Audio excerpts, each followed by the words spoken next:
Duval, till the day that I die, till the nigga can't get high, ain't no harm in the side. Till I done gave it all I got for the city, I'ma ride. Duval, till the day that I die, till the nigga can't get high, till ain't no harm in the side. Till I done gave it all I got for the city, I'ma ride. Duval, home of the Sons and Big Cats, where these cats don't know how to act. The murder rate goes up. Hi, this is Sage here with Excuse the Duval and Me for our live podcast here at Jazzy's at 901 King Street. And we're hoping that you guys are on your way down to come and join us and join in the conversation. And I want to go ahead and open it up. And like I say, I'm Sage, your host and moderator. And we have Remo, who's here as a co-host and panelist. Cap One also. And we also have here with us our special guest, Big Game James, former fullback for FSU. And he's joining us for the conversation. And I just want to say welcome, everybody. Thank you. And we are just wanting to open up by saying what we are here for in regards to the city Jacksonville and the city and the team Duval Jaguars, Jacksonville Jaguars. It's about Jacksonville. It's about all of us coming together to make this city and this team great. And that's what the point of this podcast is that we want to ignite a fire into the city so that we don't have discussions of talking about the team possibly leaving or how we had the overflow of the Kansas City jerseys that filled our stadium more than our own fans. And we understand about it being hot and everything, but we just want to still come out and support the team and the city. And the city will grow, and we will all benefit if we all come together and work together as one unit. Jacksonville, Jacksonville, and the Jaguars. So I want to go ahead and open it up, and we're going to start talking about the parting of the Red Sea, what I was just alluding to regarding the fans, the number of the jerseys that were out there. And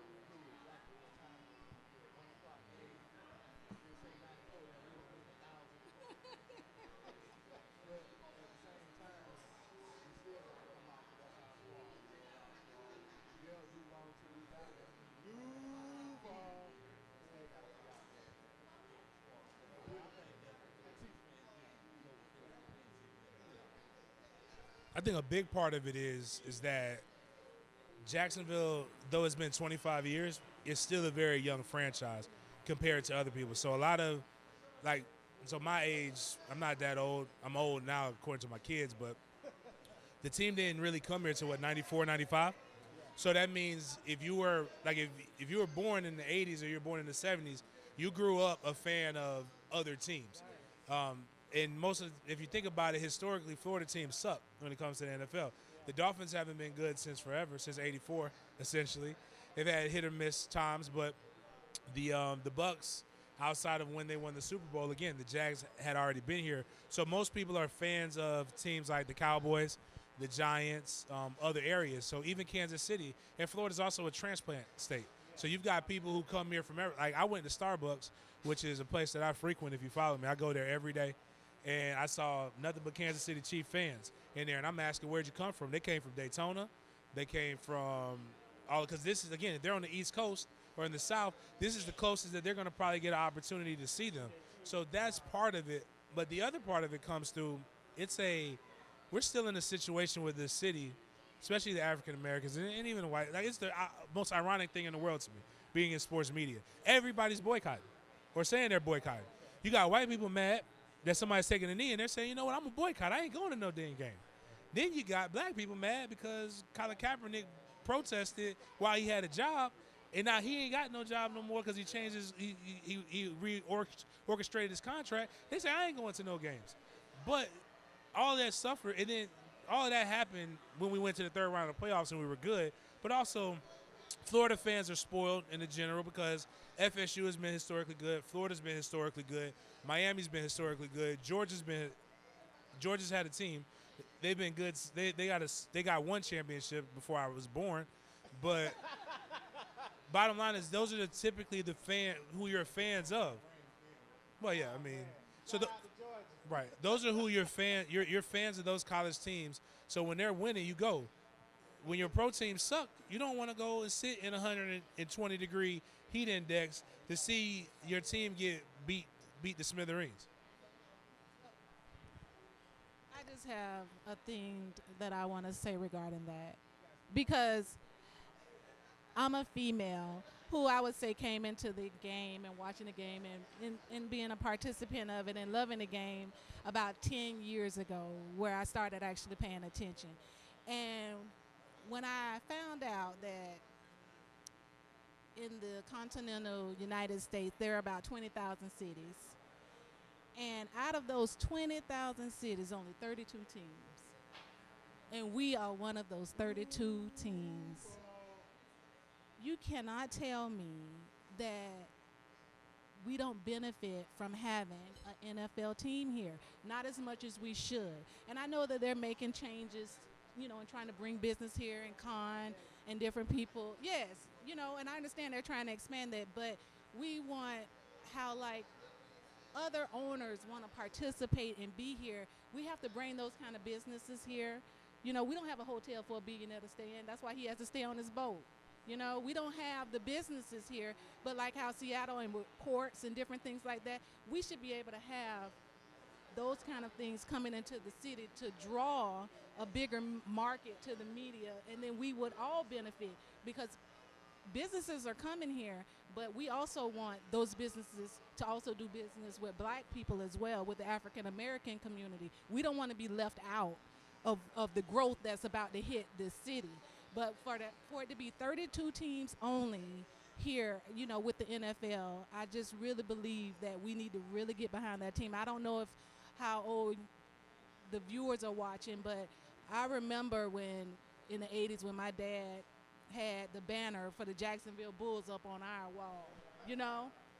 I remember the feeling of touchdown Jacksonville, trying to get a team to come here and filling the stadium and having different people come here. I believe that we can have those same feelings again and brought back into the city. We just have to get behind our team, and we have to get behind our city. We have to become more vocal, and that's why we're doing this podcast, so that we can bring more light to different areas of what's needed for growth. But that's why the name of the show is called Excuse the Duval and Me, because we're going to be saying some things that I think are going to move, maybe prick some hearts of people, and also spur some people on. But no. Disconnect between the city and the team. I mean, when, as you spoke of, when we were first trying to get the team, I remember being here and we were really energized about just getting a team. We were so hungry to get a team. We got a team, and unfortunately, with the way things go with our colleges and how much success we always usually have with the college teams here, we had early success with Tom Coughlin. And I think the Jag fans got a little spoiled with that. So then when we had our rougher years, when our kids started growing up, it kind of waned off. And it was that, like, toward the end with Weaver, it was kind of like, and then when Khan took over, I don't know, it just wasn't ever the same energy to me in the city for the team. We were just like so Jaguar crazy. I remember, like, for example, the tarps that everybody talk about now. Yeah, but at the time we didn't even think about the tarps.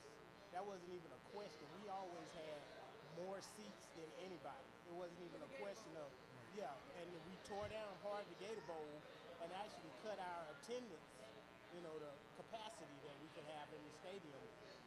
And during the rough years, we couldn't even sell that out. And we became like the laughing stock. And unfortunately, nobody wants to be, yes, nobody wants to be associated with a loser. I remember when I first got this tattoo, Capital City, in Tallahassee, all I got was jokes. 97, 98, oh man, you're a Jaguar fan? Okay. The whole vibe changed when we started actually winning. And unfortunately for Jacksonville, that's how we rock. If we're winning, we're all in. I think attendance it is what it is. But pride is something else that you can embody without necessarily having butts in seats. There are things that are relative to Jacksonville that the Jaguars have embraced, and obviously the Duval sign, the call. I think they butchered that, a great opportunity with the community. But at the same time, that's what people recognize about the Jags. A lot of the things that I remember hearing about Jacksonville when I was in college, and that's when you really start the bang 'em, murder cap, a lot of those things that typically could be considered a negative could be flipped into a positive and embodying all the different things that make it. Like you come into the stand, whoever those, matter of fact, I want to meet those guys. Hopefully y'all know them. Whoever the two fans were that hit the dude, that pushed the dude from Seattle, I want them on the show. I want to interview them. I love that. Really? Okay, because I really want to meet those people because I think the Jags missed out on the opportunity. Forget banning them for life. They should have season tickets for life. And again, now that's the atmosphere you want. It's almost what Oakland did. Oakland embraced the crazies. And even though, again, Oakland is a NFL town that has more nostalgia for its past than what it does have in its current situation. But people remember, like, people dressing up with shoulder pads, face paint. Those are the things that I think the Jags should embrace. But I also think all things come with time. It's still relatively young. And again, you got to get people who are like my son. My son is a Jaguars fan through and through because he's born and raised in Duval. So he wants the Jalen Ramsey jersey. He wants the Jaguar jersey. That's what's different is that we're just now getting people who all they know is Jacksonville having a team. And then 25 years from now, if the NFL is still around, it'll be more people obviously than not that don't remember Jacksonville not having a team. Now you couple that with some winning, or bigger than that, you couple that with where I think, and I understand what you're saying with Shad, but what I like what Shad Khan is doing is forcing the city to actually grow up. This is a major city that runs like Tallahassee. So Tallahassee is a small, yeah. So it's really, but you have a major port, you have major industries. As me, again, one of those middle school people who've been here since 2007, I come to a big city and there's literally no downtown life. So when I go to, now there's also terrible parking situation and driving situation, which will only get made worse until they finish Lot J. But if I go to Charlotte, I go to a Panthers game, within walking distance is an epicenter type place that goes up like 3 or 4 stories. They have restaurants. The restaurants turn into clubs. They have major hotels. Like, I would like to go spend the weekend downtown. Now we have the premier players, and if you think back a couple of years, that everybody was picking on Jalen Ramsey for being on the sideline crying. I'm not a Florida State fan. I'm a diehard Gator. I love that because I can read his mouth saying, I don't like losing. That's why I said go get him. Jacksonville does not like losing. So until we change that culture, we're always going to be.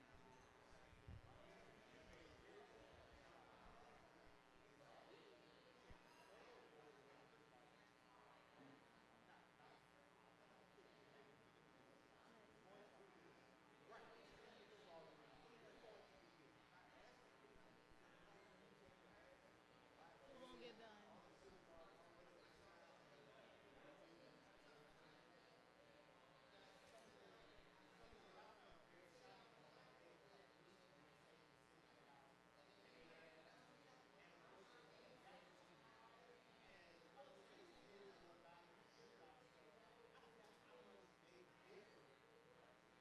Yes. Team, yes. It came down to the wire. Yes.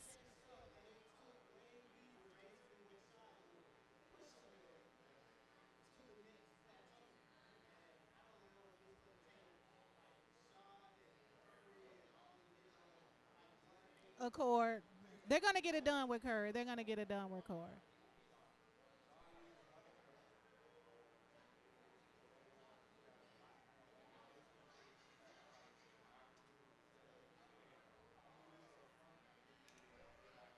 On the back end, yes. Well, what we're gonna have to do, guys, is we're gonna have to move on to our next subject, and that next topic is Jags folds up. The quarterback controversy. What are we gonna do?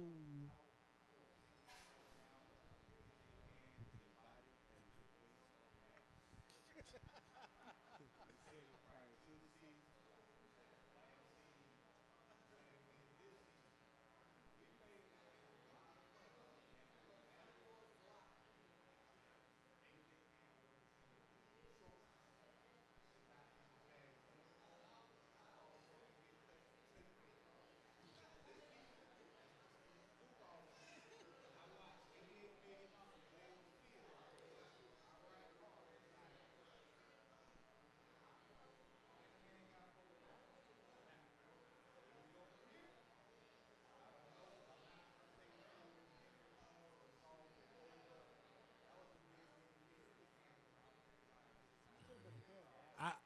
I'll say soft, and I don't mean that. And I mean that with all due respect, which means I can say anything I want to say because that's in the Geneva Convention. Yeah, but the reality is, you gotta. We have a saying: "You are what your resume says." Nick Foles has never finished an entire season. Now, granted, even in his Pro Bowl season, I think he played 14 games, which is close. But I mean, the thing when we made that signing, the first thing I talked about was we need a backup. You need a quality, competent backup just in case he doesn't do it. And everybody says, okay, he won a Super Bowl, and that's great. He brought a Super Bowl to Philly that Philly never had. But let's not over like exaggerate what happened. Carson Wentz played lights out. Now, what I suggested is, yeah, what I suggest is you go get a guy and you let him play the first 6 games, and you call Foles off the bench like baseball has your closers. That's what Nick Foles really is. He's not a primetime quarterback, and I never really understood the hope. But again, Jacksonville wanted to win her so bad. But I agree with you. The offensive line is trash. Can is not any good. The Taylor kid that they drafted from Florida, he's not any good. And now you put, instead of Cam Robinson being healthy, and you put Richardson, who's been a guard up until this point, and you put him at left tackle. You're literally putting people in positions to not be successful. And it doesn't just affect your passing game, but it affects your running game. And even when Nick Foles was in there, let me be perfectly frank, it wasn't great. It was one really good throw to DJ Chark, which was a better catch than it was necessarily a throw. But you saw him almost knock out Leonard Fournette with a quick screen. He threw the ball high, and it was by the grace of God, the ancestors, or whoever you believe in, the devil, somebody, that he caught that ball and made a move. I've been there before. I have been hit because the quarterback overthrows you. And what I did was, when I got hit in practice, I calmly walked over to the quarterback. His name was Wyatt Sexton at the time, and I punched him dead in the shit because it hurts. It really hurts to get hit when you can't defend yourself. Probably. It could have knocked CTE in. We didn't know about CTE then, but I might have knocked CTE into him because he tried to get CTE knocked into me. Like, you gotta defend people, but again, I don't blame Nick Foles for signing $88 million. I don't blame Cam for signing the contract. I don't blame Taylor for getting drafted. You know who I blame? I blame the old man. The old man that everybody comes in. I'm not from here. So I wasn't here when the Jags were doing all that other stuff. But I do know this. Everybody told me that this old man was such a disciplinarian when I remember him almost getting choked out by Michael Strahan in New York. The Tom Coughlin that won a Super Bowl changed. But you come in, you bring this old school mentality to a different time, and it just ain't work. It has not worked. And for all the fans who love Tom Coughlin for what he did for the Jags, think about what happened last time you went to the third round of the playoffs. He overcommitted the money to marginal players, and you were over the cap. What is happening now ever since we got to that third round? You spent. We have 30. There's $33 million. There's $33 million in the quarterback position with the Jags that you can't play. I rest. I rest my case. I'm sorry. Well, I concur with a lot of that. I was very, if Sage remember, very leery about the whole we must, above all, get Nick Foles. I said, fine. I kept trying to point out to her, Nick Foles is a great rendition of a point guard playing quarterback. If he has the pieces, he'll dish it out. He'll throw the alley-oop. But everybody kept acting like Nick Foles was Tom Brady, like he was Bronco Nagurski or something. I don't know. And I kept telling you, he never finished the whole season. I told you last year, Marquise Lee, he's been injury prone. He led the league in drops. Why are we paying him? And the next thing you know, he's on the field hurt. I'm getting tired of saying it. Please, somebody call me before y'all make these decisions again.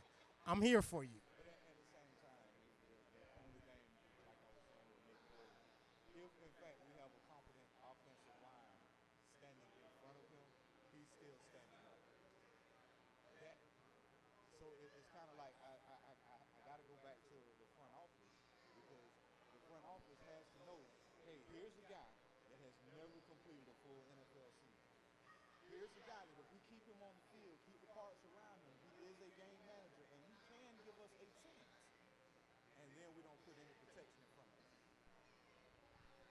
And going to that and kind of going one more step, the reason why the Jags are in this position because you consistently put all your eggs in one basket. You not only did you get a guy who hasn't finished the season that you should have protected, you didn't put any weapons around him. You went and got an offensive coordinator for the only reason you got this guy was because he had a relationship with Nick Foles. Now, you put that on, let's say, a competent front office staff like the Kansas City Chiefs, and you look at what they have with their offensive coordinator, guys they've drafted, they've built up through. They have a team that's built for the next 3 years. They have a court because they're in control of the cap. You've got, even though I don't know what Hill did, but I think it was wrong that they played him. He should have been suspended just one game. Like, I don't really care about the other games. I just wanted him suspended the Jags game. Like, I don't really believe he did it. I just don't want him to play against the Jags. But you got him. You've got Sammy Watkins, who, guess who had the opportunity to get Sammy Watkins? The Jags. But we went and got Conley. But, Conley, whatever. Bottom line, Sammy Watkins good. They've got three guys that had three guys that can run themselves open, with a tight end, Kelsey, who can run himself open, with a running game which a guy that we had. Like, so, I mean, you're looking at, and on top of that, they went and got Shady McCoy, which isn't fair. Now, I didn't know Shady McCoy. I thought he was still festering in Buffalo. I didn't know. Like, I'm sitting here looking at him, who's this McCoy cat? I'm like, that is not Shady. That's just too much. But when I look at what the offensive coordinator was able to do with the route combinations, our defense, who is decent or should be good, had no answer because they found they're going to isolate. All right, Jalen, you want to take out Hill? Cool. No problem. We're going to isolate and mess with the other two DBs. We're going to pick on your safeties. We're going to get you in mismatches to where you can't handle us. That's what a competent offensive coordinator does, which we have a fanboy. Well, okay. I guess everybody has an opinion. Their own. We're going to move on now and talk about the D, the Elite D. Is it overrated or is it a fluke? How do you guys feel? What you say, ooh? You don't feel that?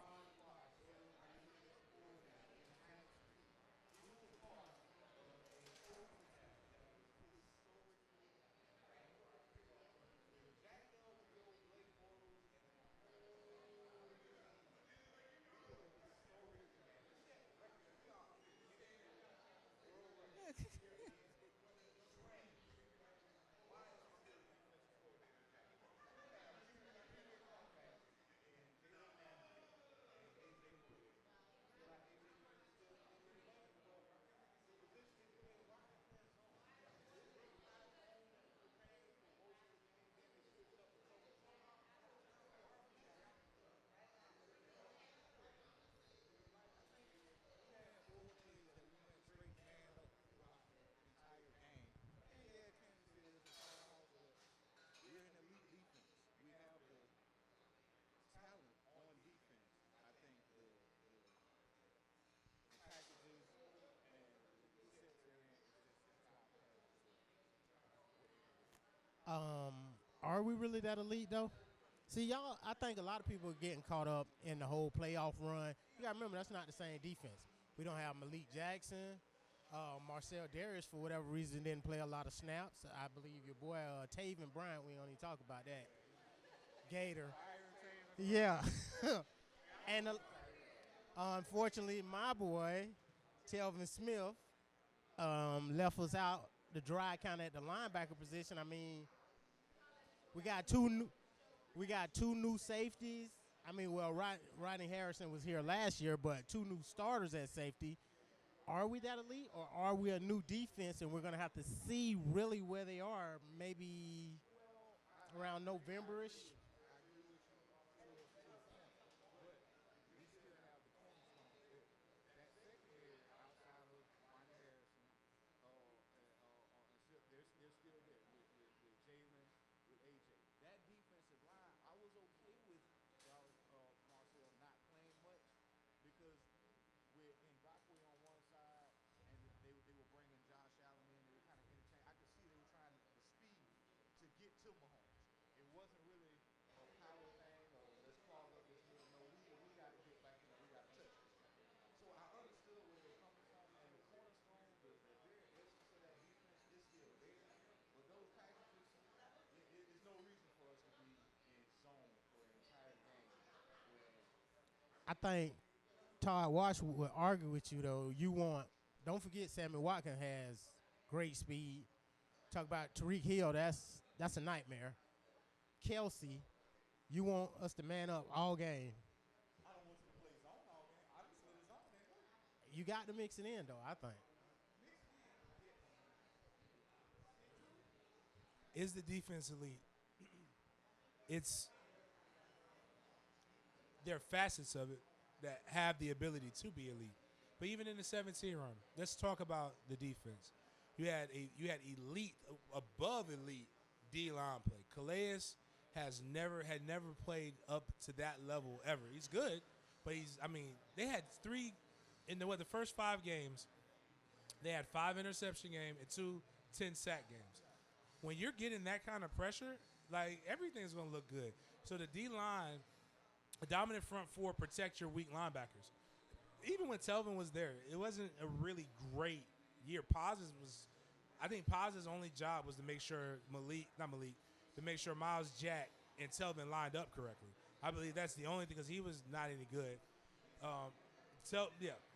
Telvin was undersized, and there were times when he was a liability. And Miles Jack does not understand how to play the linebacker position. He's a very good athlete, but he doesn't know how to play. And now you had Tayshaun Gibson. You had, I forgot who the safety was. He came from the Cowboys. Yeah, Barry Church was serviceable. And then now you had A.J. Bouye, who actually realized he was good then. And you had Jalen Ramsey, and then you had the other guy who was with the Texans. But let's really talk about what happened and what went down. A.J. Bouye is trash. He is dumpster juice. Like, no, dead serious. Like, this is what happened. Look at the game. So I have people who talk about Jalen like it's Jalen's fault.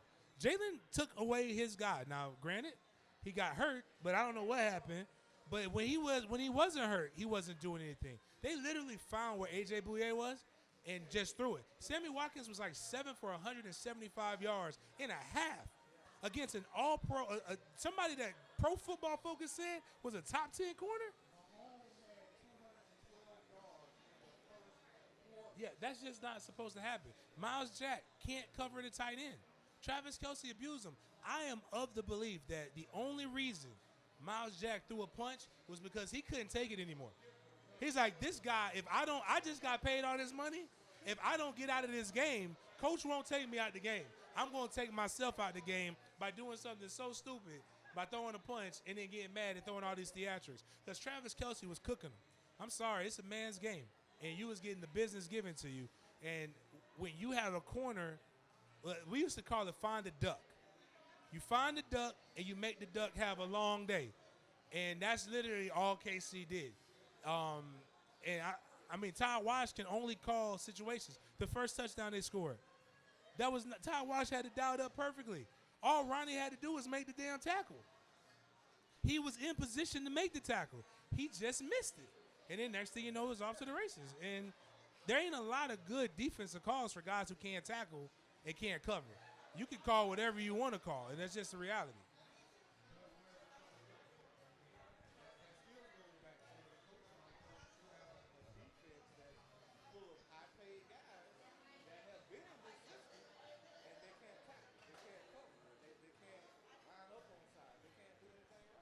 So you saying it's all Todd Walsh's fault? So you saying Todd Walsh we go back to the number one defense in the league? Exactly. Who would you bring in? You know I was setting you up. Yeah. Oh, all right. Number 4, since I'm doing the Sage job now, let me sprinkle a little bit. It's going to be Minshew or Hobbs. Who is the next quarterback up? Who do you want? Minshew or Hobbs, gentlemen? I love his swag. Is he the better quarterback? Yeah.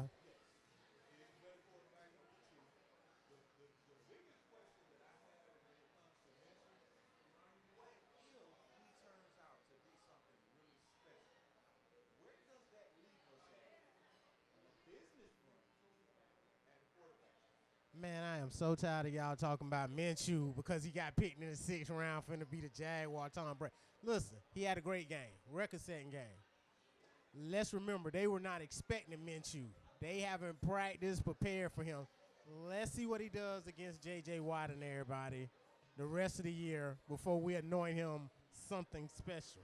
But right now, I'm high on Minshew. I like his poise, I will say, coming in as the relief pitcher, not, looking like a couple of years back, Quinn Gray came in for Garrard, that Monday night game, couldn't find his helmet. I say the rest, he wasn't ready at all. Like, bro, where's my helmet? Like, really? You don't know where your helmet at? So I like Minshew, but I think a lot of people are underestimating Hobbs because you guys have talked about that bad offensive line. I think Hobbs' legs are going to help him. I think we should have kept the other kid, Magoo. I personally think Minshew looked very impressive with the ones. He looked awful in the preseason, but he looked good now. There are some things that he just can't do. He doesn't have a very strong arm. He's not very tall. And we still don't have, he doesn't have the legs that you want behind a bad offensive line. And we don't have a premium wide receiver that can bail you out. And a lot of people want to bring up comparisons to Tom Brady, but Tom Brady had a intellect that was off the chart that they even talked about in his scouting report. They just said he wasn't a very good athlete and he got beat out because he didn't have other stuff. But he had an understanding of football that I'm not sure. I've never heard anybody say Gardner Minshew has. Now, what does Hobbs bring you? Is it Dobbs? It's Dobbs, right? Dobbs. What does Dobbs bring you? Dobbs is actually I think more polished. He's been in the league. He has an understanding of what teams are trying to do to you.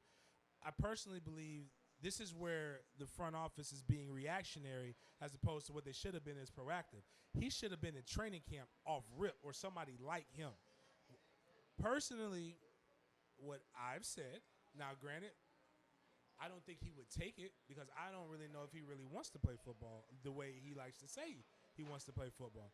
But this would have been a perfect opportunity to get a lot of media attention, right, wrong, or indifferent, with a strong very bigger characters in the locker room, with a skill set with his legs and with a powerful arm, but can at least give you a weapon in 3 to 4 weeks because he hasn't played in years.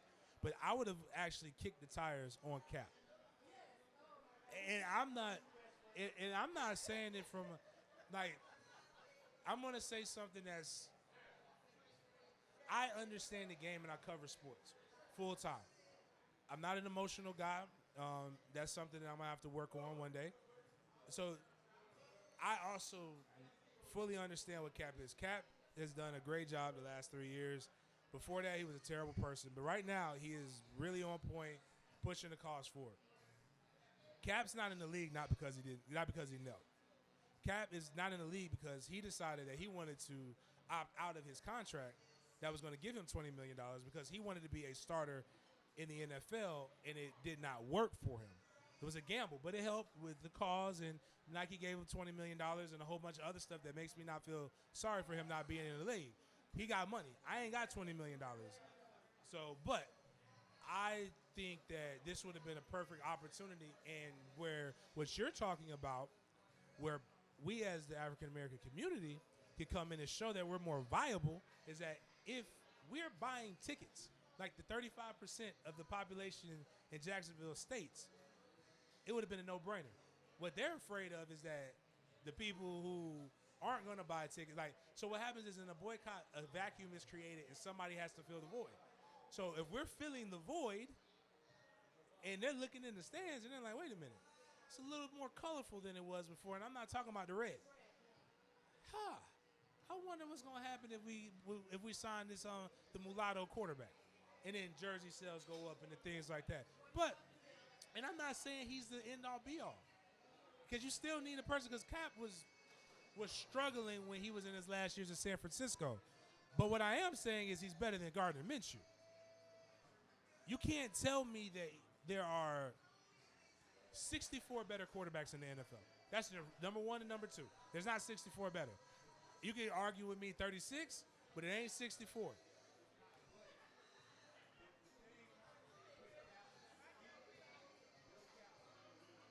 I don't believe it does.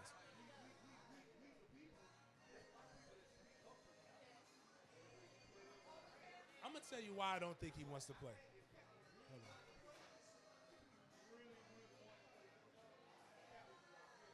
Let me ask you this. When you go on a job interview, right? All right, better example. If you're the person you're going on a job interview is Jewish, right? The boss. What are some things that you probably just shouldn't wear, right? Like, you got any idea? Yeah, like a swastika, Hitler, German stuff, like things like that. Cap has an interview or a tryout with the Dolphins, and he wears a Castro shirt in Miami. I ain't the highest grade of weed in the dispensary, but I know where Cubans live, and I know what I'm not gonna do when there's a bunch of Cubans. Just like if somebody comes to my gym and you got a rebel flag on, you got a KKK hat, it's probably not gonna go very well for you when you come in there. We're gonna have to have a discussion. So that's what I'm just saying. Like, so some of the antics, I get it. That ain't pushing our culture forward by rocking the Castro. Whatever you believe, I'm not here for that. I just know I don't want to purposely, like, listen, yeah, I'm just saying, just certain things you don't really, you probably can get. He could have went without that. He could have wore another shirt. I mean, that's all I'm saying. Yeah. Sorry.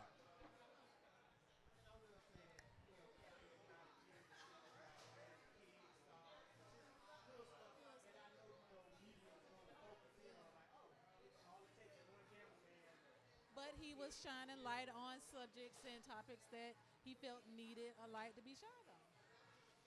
Which is where I think he belongs. Even though we have not heard from him since Nike gave him the $20 million. And since he got the settlement. So I have no idea where we go forward with Cap anyway. So I just want to say that. But I know fiscally, he's cool. Like, he don't have to play.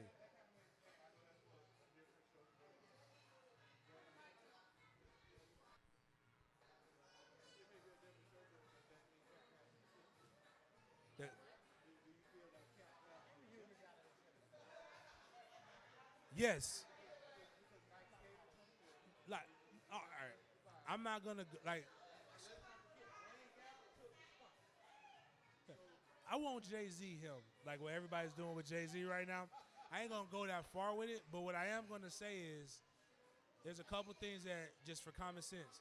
If if I was if you have a harassment case against your employer, you sue your employer, you get a settlement with your employer, you don't go back to work for your employer. That's common sense.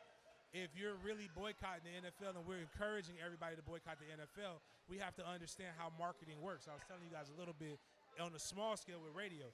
Marketing works. The NFL does not care if you show up to a game, in theory, because the TV contracts are already full. Like, they're good for the next, 7, 8 years, so they're straight. Don't show up to a game if you don't want to and think you're hurting them. You're hurting the people who work for Safe. You're hurting the concession stand worker, the grandma who's trying to get a little bit of extra money for her kids. That's who you're hurting more than the NFL, Shad Khan. Most of these teams lose money anyway. And this is a write-off for the owner, but that's another, the business of the, but if you're really boycotting somebody, you have to attack the things that make them money. Who is the Nike's biggest, I just gave you the answer. Who is the NFL's biggest sponsor right now? Who did he get $20 million from? How can you fix your lips to talk about Jay-Z and who he should support when you are literally getting paid by the biggest supporter of the NFL? But I can't knock him getting that because he does put his money where his mouth is. He's like suit campaigns, different things that he is doing for the community. I appreciate those things. But I also know that when MLK, when Martin, when all these other people had a cause, there was actionable items. They did not shrink back. He went out in the front and put himself in a martyr's role, but when it comes time for what we do next, it's a bunch of people assuming and asking and answering for the person who started the movement. I don't want to hear from his girlfriend. I don't want to hear from the Shea Butter crowd. I want to hear from Cap.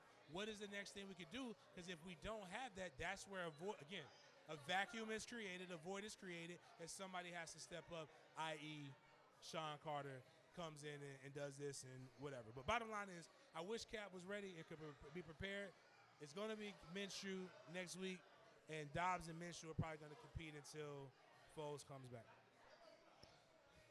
Well, we are going to move on. Our time, we've spent a little bit more time than we thought we would on the subject. So what we're going to do is we're going to segue into the Taggart situation with FSU. We want this hot button topic done before we get off of here. So, is the seat hot for Taggart? Yes, it's getting hotter by the day and by the moment. It's a very complex issue. There was never Obama was dope. It's cool to have a black president, and I like almost every black person in America has the picture of Obama. But I ain't gonna lie, I was much more impressed by Taggart being hired as the coach because I never thought I would see that. So I saw it, I was impressed. There are a lot of things that he does and a lot of ways he carries himself that are very good. I also know he got dealt a hand that was not what we think. It's kind of that saying, you don't know what's in the house until you buy it. And then when you bought it, you realize it looked pretty, but there's a lot of things in there that are messed up. That being said, he's also messed up some of the things inside the house himself with the things that he's done and the decisions. But to let people who know, are there racial things? Yes. Are there things that aren't? Yes. Like, just because a white person says we should not lose Louisiana Monroe does not mean that white person hates Taggart and hates black people. It just means that Florida State should never be losing to Louisiana Monroe. But like my mama told me, in everything that I've done in the media, where I'm one of 4 full-time African Americans in all of media covering sports that are at 80% African American in a city that's 35% African American. I only see people who look nothing like me. But I also know that in order for me to continue to rise and continue to do so, I got to be 3 to 4 times better than the person to the left or right of me, even if I don't have the same tools. I've got to use what I have, and I've got to enhance it. And right now, Tag hasn't done it, and it's a lot of stubbornness to it. And I pray that he can figure it out and they can fight through and this season be bowl eligible and let things happen. But he got an uphill fight, and if it doesn't work out this season, if he does come back for year 3, which I still think he will, that seed is going to be scorching, and he's got 3 to 4 games before they put a rope on him. I believe he makes the entire season. They're not gonna the buyout is huge. So people are like, oh well, it's only. I guess, yeah. I think sometimes we look at numbers that are so large, and because many of us have never had the opportunity, the average person makes $55,000 a year. So you've never seen over a 6-figure budget. You've never seen $1 million just on a spreadsheet or had to split it and had the budget. So when you hear $17 million, you think about it like it's $17. But that's a lot of money. And now I tell people, if you don't believe in God and the devil, believe in Jimmy Sexton, who is his agent, who runs college football. You don't screw over Jimmy Sexton. Jimmy Sexton will dictate who your next coach is, and we'll have a worse coach than Taggart. Or you'll have a worse contract than what Tag has. So what you're looking at is $17 million plus another about $6 million in coaches buyouts because you have to pay the assistants and everybody else. So cool. Let's just say that's $24 million. You're gonna want to bring in a new coach that's top tier, right? So you're gonna have to pay that top tier coach $6 to $7 million, possibly pay his buyout. Now you come over, so now you got $6 to $7 million. They're gonna want everything guaranteed. They're going to want to bring in a top DC or OC, which you're talking about $1.5 million to $2 million a year. So, and they're going to sign a 3-year contract. So that's $12 million right there. And they got to have assistants. You're talking about $500,000 per assistant. You're talking about a lot of money for a university that just said they were in the red. Now, if FSU operated itself like the University of Florida, and you had the UAA, and their job and their sole purpose, which I think we're going to that now, was to actually fundraise and bring in money and make FSU act like a big boy program, you actually probably wouldn't be in this situation anyway because he would have had the money to be able to hire the assistants that he needed to hire anyway. So you would have had $1.5 million to hire Grinch. You would have had $1.5 million to hire Mike Loxley. And you wouldn't have had remedial coaches that you had to bring in.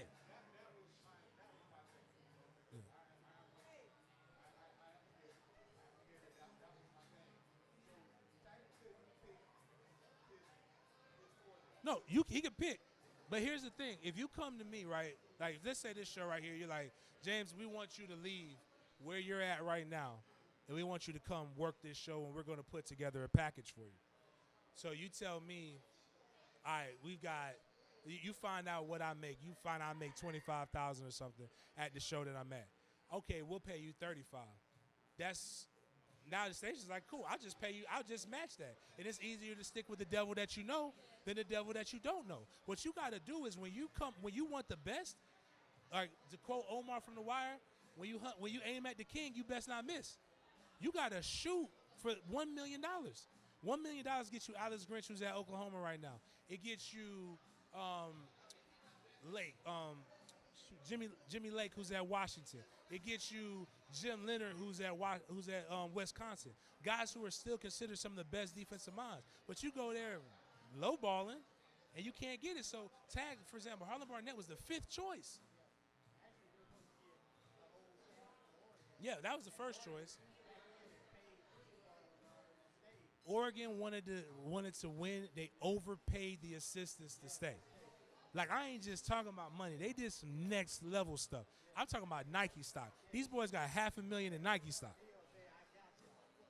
Like, so just the $500,000 just in last year, Nike increased by $1.5 per share. So if you got $500,000 in stock and your shares went up by 1.5, you just in money alone, you have just made more. So it's things that FSU, whether we fire Taggart or not, what I tell FSU fans is you need to have equal opportunity angst. Don't just go after the coaches. Don't just go after the players. Demand that your admin act like a Power 5 program. Don't have a dinky-dunk athletic director. Hire a real athletic director.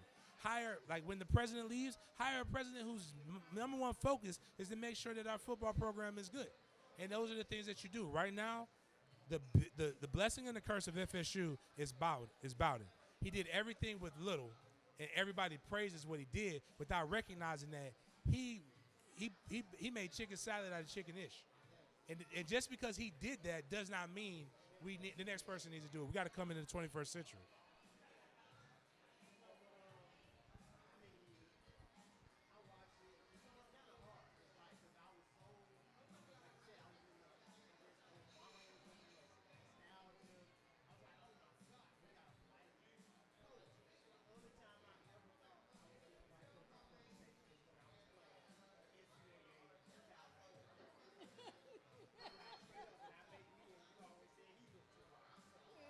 You know,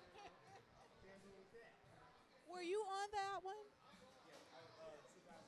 I was on 03, 04, and 05. I got a nice little check. I'm sorry. They canceled the game.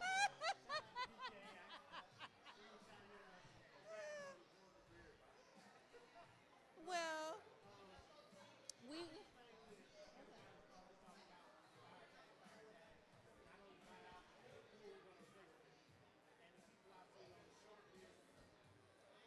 What you got to say about that? Who you think should replace him if he comes up? Taggart is almost like Van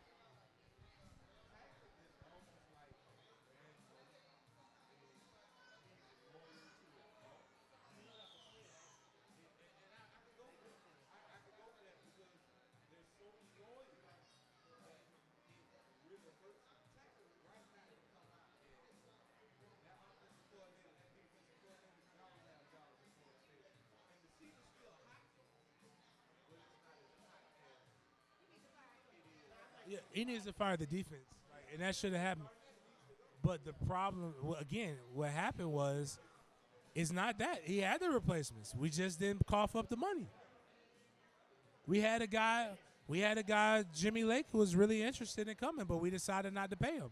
We didn't want to pay the 1.5, and what did Washington do?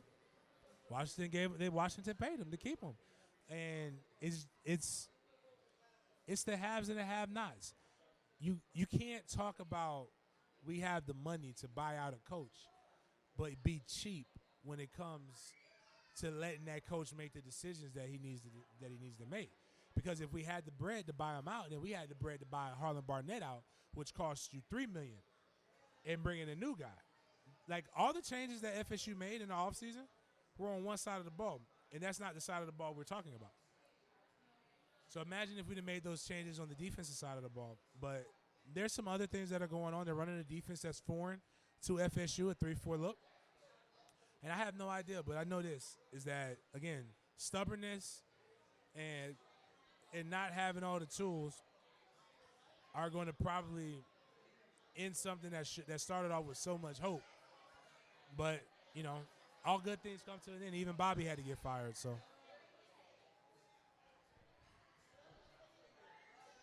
Well, don't start with the truth time. Okay, we won't be greedy with FSU right now. We're going to see what our Gator panelist has to say about these 2019 Gators. So how good are these Gators, Remo?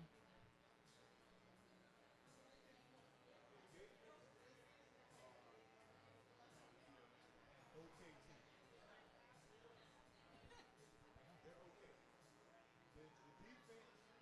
The defense is everything that I expect. They're doing their thing. Truth be told, the offense is everything that I expect. Felipe Francis, Felipe Francis. He has a great arm. I think Michael Collins is probably one of those end up playing Major League Baseball. Baseball. Yeah, he's already there. He's not smart, so the RPO doesn't work for us with Franks, and I get him because he's not smart. With Franks, it has to be, hey, line up and we're going to run the ball, or line up and we're going to throw the ball, and y'all throwing the ball, you're throwing the ball to this receiver. It's not a go out, I'm gonna give you the play, and you make the rest of the play. That's Spurrier did that for years. No. When Steve Spurrier always had a quarterback. He would not let them play their game. He wanted them to go to a spot. What True. they were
Yeah. Ye-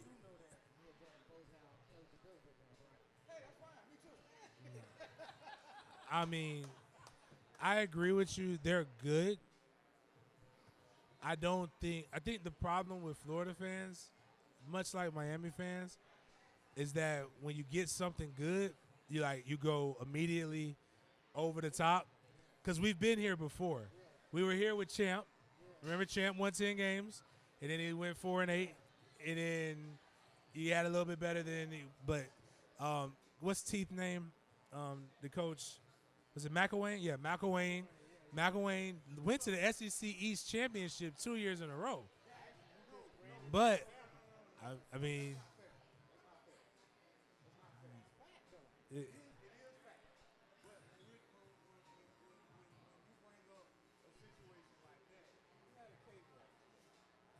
you got a cakewalk to it now. Besides Georgia, Tennessee isn't any good. South Carolina literally just lost their starting quarterback. Kentucky's not any good. No, last year Kentucky was good, but that running back is in the NFL, and that DN plays for the Jags.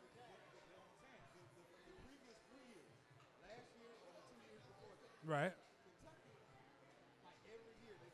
Right. I'm not saying they're not a good team, but they're not on par with the Gators. So like you should. That's the Tennessee, Kentucky, South Carolina, Vandy. That's 4 wins. You've already played 2 games. That's 6. What's not going to happen is you're not beating LSU. I'm here to tell you that. I don't want to be that guy, but LSU, what I just saw with Texas, see, that's how you're like they beat. It took some help for Texas to get there. When you didn't whoop Miami, Miami lost. Miami, just like Florida State, just like ULM, lost to Florida State. If Florida State didn't beat them, Miami lost to UF. UF did not beat Miami, but it's a win is a win. I'm gonna give you that. All right.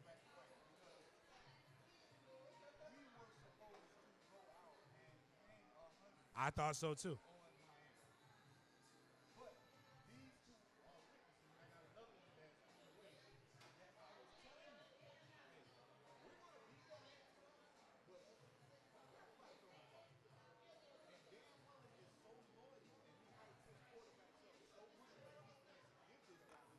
I wasn't worried about your quarterbacks. It was the run. It was DJ Ivy that ran over, around, and through that Florida. We have the Gator D on this, the running game. Like I'm just saying, DJ Ivy was running. Like I mean, he.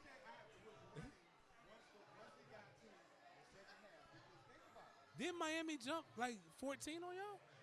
No, you guys. No, it was close. It was going back and forth. That's right. That's right.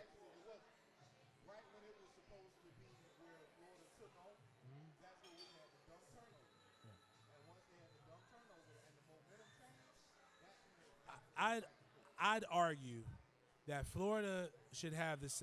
If who's the wide receiver that everybody from Miami was talking about?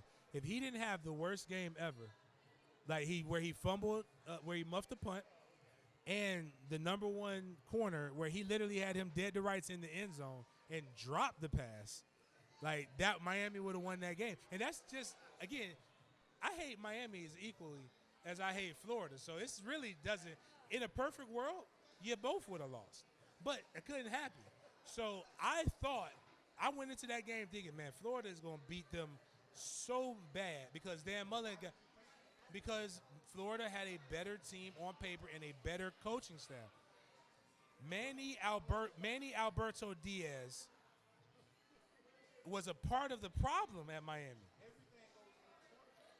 But I'm not talking about, but forget that. You're right. I'm going to give you Felipe Franks. But they attacked the defense.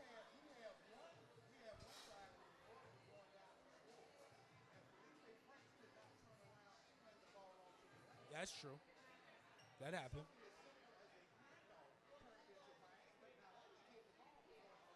That happened. But, I mean, but then again, that's why you won't beat Georgia. That's why you won't beat LSU. More than likely, you won't beat Auburn. But you will beat everybody else. Y'all do play Auburn at home. Yeah. Yeah. Yeah. So, but the thing is, like, nah, I mean, I'm just saying you're not going to lose 4 games. You're not going to win 4 games. You'll win more than that. But you'll be the best team in the state. But that's like being the tallest midget right now. I hope I didn't offend any midgets. I like midgets. I like midgets, man. So,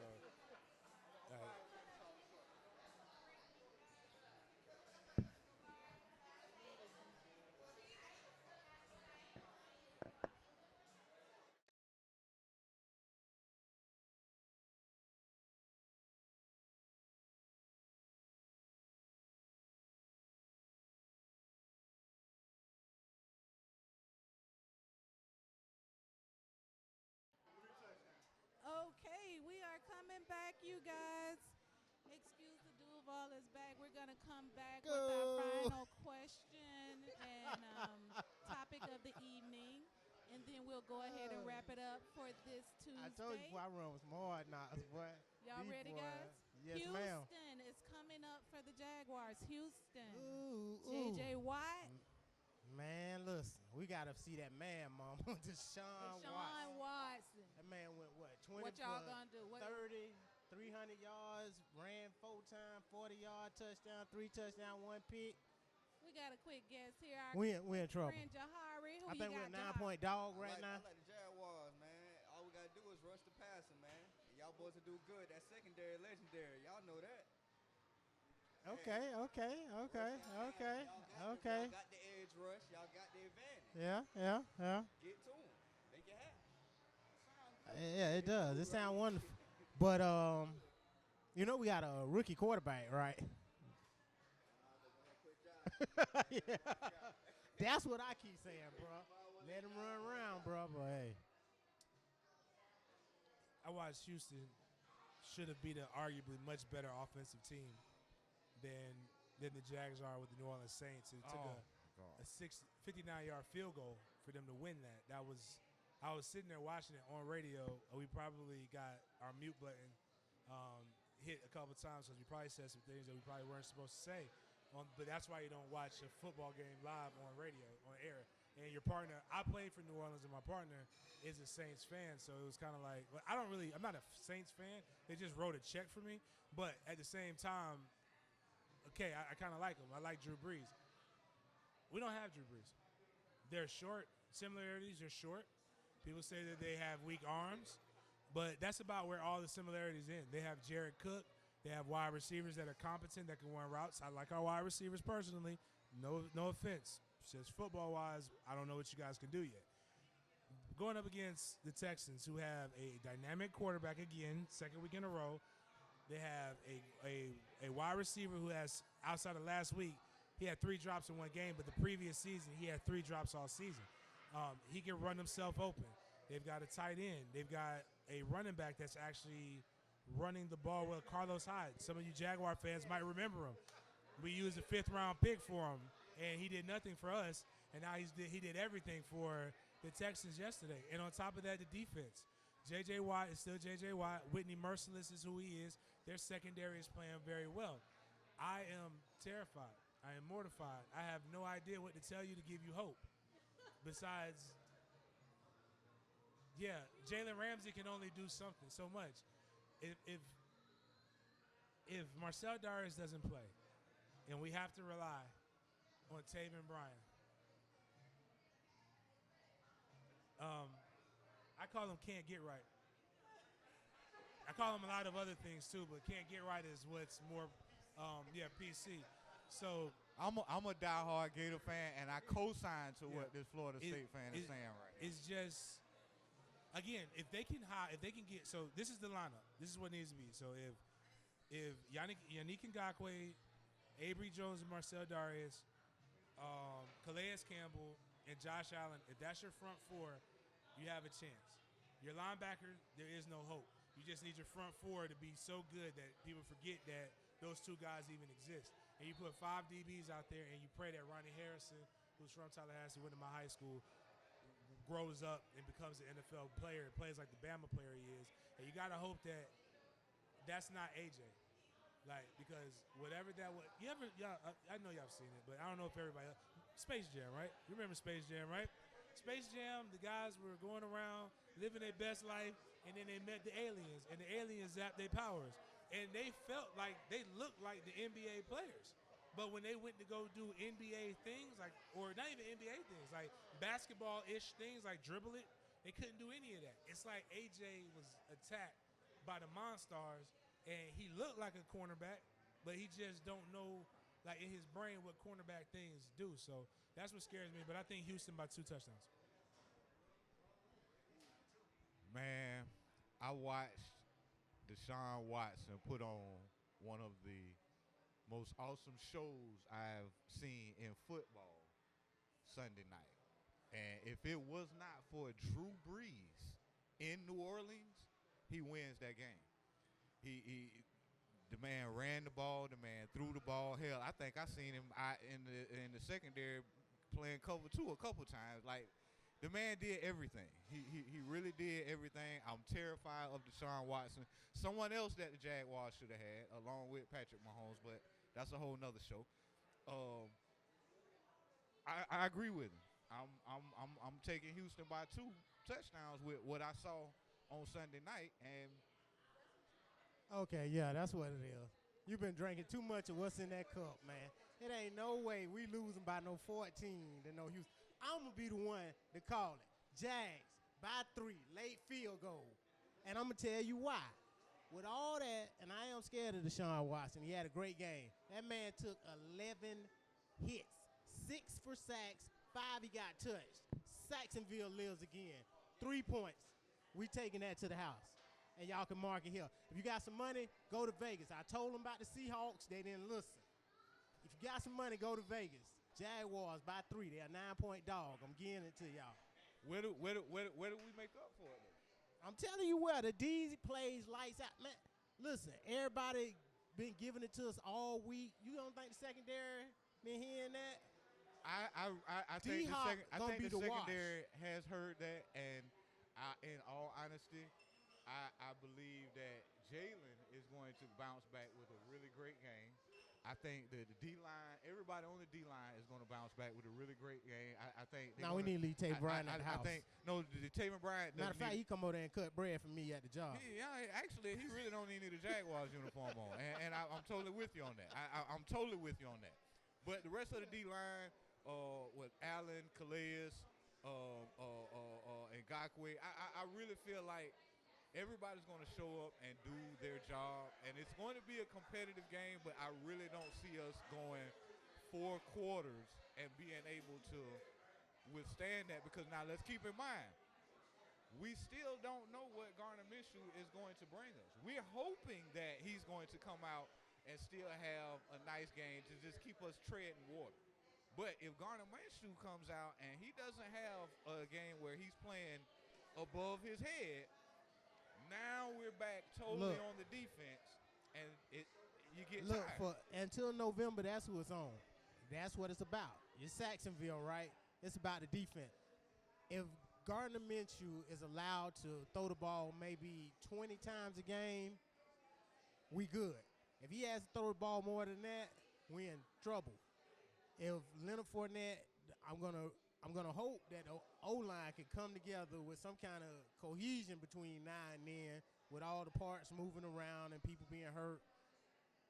Get the running game going, put the D on them. 3 points. That's what I'm going with. There was I get a chance this year because we talked about the Jags better, and they didn't have a hissy fit this year. So one of our pride moments in the sports den was that we never got credentials because the Jaguars didn't like how we talked bad about them. I mean, I don't talk bad about anybody. I just tell the truth. And, right, wrong, and different. Sometimes the truth I don't hurts. troll. Trolling doesn't get – well, I troll on Fridays because I have time. But I don't troll any other day of the week because it doesn't pay you. Yeah, I like this guy. But You sure you went to Florida State? But they gave us press passes this year, so I get a chance to eat free food, to chill in the air conditioning. Well, it wasn't air. Okay, yeah, you It went to wasn't Florida air State. conditioned. Yeah, you definitely went to Florida State. You like free stuff. Last on Sunday, it wasn't air conditioned. If that makes you feel any better, it was hot. Like I was sweating. It was hot everywhere. Like I'm like, this is not how you treat people that you want to talk good about you. But me, my radio partner Denny Thompson, and Big Leon Searcy, UM Hall of Famer, Jaguar, somehow didn't make the Big top 10 Leon, Jaguars. shout out to you. But we were sitting there, and then it was like, man, Leonard Fournette ran the ball. And I'm He like, did. holy He did. crap. I was like, that was a bad run. He was like, yeah, the left tackle looked like he fell for an inside fake. He let the guy go across his face. And I look at him and I'm like, Denny, it's the damn inside zone. You're supposed to not let somebody go across your face in the inside zone. That's where you're supposed to step. That's where you're Inside. stepping. That's your That's job. where we want to go. I was like, Leon, isn't the right tackle supposed to do that? Is there anything? He's like, that's what's supposed to be the good one for run blocking. So there's a lot of things that even Leonard Fournette, if we're running him 25 times, he's going to have dementia by week 6 with this offensive line. That's why I agree with you, because this offensive line, it kind of puts the offense in a position where, like you say, Gardner Minshew is 5 foot nothing, Right. and he doesn't have a strong arm. A lot of the things, same things that we can say about Drew Brees, but in comparison to the Brady, the football mind. Yeah, the Drew Brees is So- an awesome football man. With all of that stacked up against us, the offensive line not being able to protect for this guy, this short guy, the offensive line not being able to open up holes, but Leonard Fournette being so stubborn that I'm still going to run through this hole. Like, where does that really leave us when we get down to late third quarter, late fourth quarter, where the defense is really tired and now you can't lean on the defense? only way you can win is if the defense actually earns the name that they cutely are profiting off of, and that's Saxonville. But to get a name Saxonville, there's Gotta be sack. a key root word in all of this. Sacks. It's sacks. So you got to get to the quarterback. Josh Allen did a really good job of pressuring, but pressure is just a fancy way to say almost. So we need him and we need Yannick to actually stop almosting and actually get there, or make the quarterback step up and let a guy like Calais encapsulate him. But I just don't see that happening right now. I think they need some more games to get an identity. And now I have to know what their identity is. And as a guy who covers the Jaguars, who watches them more than I would kind of like to, I don't know what the identity is of this team anymore. It was Nick Foles. You paid him to make sure he was the leader. And now you he's shipped not that. Blake away. Like, you don't have anything. And Leonard isn't a Dalvin Cook or what's his name? No, the guy who's with the Jets, who was with the Le'Veon Bell. He's not a Le'Veon Bell, who are patient enough to be able to see it. Don't need a plus offensive line. They can see a gap and they can accelerate to it. Leonard is a good back, but he's a blind dog in the meat house. He's just running where he smells, where his instinct tell him. And sometimes he hits an opening. Sometimes he's trying to run in. But the thing about that is, if the defense can do their job, but if it's 3 and out, 3 and out, 3 and out, 3 and out, 3 and out, 3 and out, 3 and out, you could put together a Hall of Fame team. By the time the fourth quarter comes, when you're playing a team like the Houston Texans with the personnel that the Jaguars have, it's just not. I just don't see it. The fourth quarter, I see that's where Houston kind of pulls away, because, like, I think we all agree that it's going to be totally on the defense. We can't expect. No one is expecting Gardner Minshew to go out and put the team on his back and go win. No one is expecting that. No one has really even expecting that from Leonard Fournette. So it's kind of like, okay, defense, y'all go do y'all job. Offense, don't lose it for us. But defense gonna get tired, and I really from what I see from Houston, I feel like the defenses are kind of like in the same boat, and Houston's offense is better than that. Well, I feel you on that, and that sounds true. So we're going to have a showdown of Hobbs and Shoe. I don't like Hobbs. I like Minshew. Okay. We are What you wrapping see in it up. Hobbs? 'Cause Thank you guys again Running through Florida. for tuning in to Still the lost. podcast. Try to Still come lost. back out and catch it with us Still live lost. on Over. Tuesdays here at Over. Jazzy's at 901 Over. South King Over. Street. And Ofer. please follow us on all social media at Excuse the Duval and Me. Hashtag Excuse the Duval and Me at all social media sites. And I want to thank our guests while they over here wilding out. Big Game James, coming out. He says he's going to come out with us is he still again playing or soon. I pray you had a good time. I really enjoyed you, and I really enjoyed our time. Does anybody else have any? Everybody sign out. Excuse the Duval and me. Thank you, girl. Say it. Nigga, I die. Till the nigga can't get high, ain't no heartbeat inside. Till I done gave it all I got for the city, I'ma ride.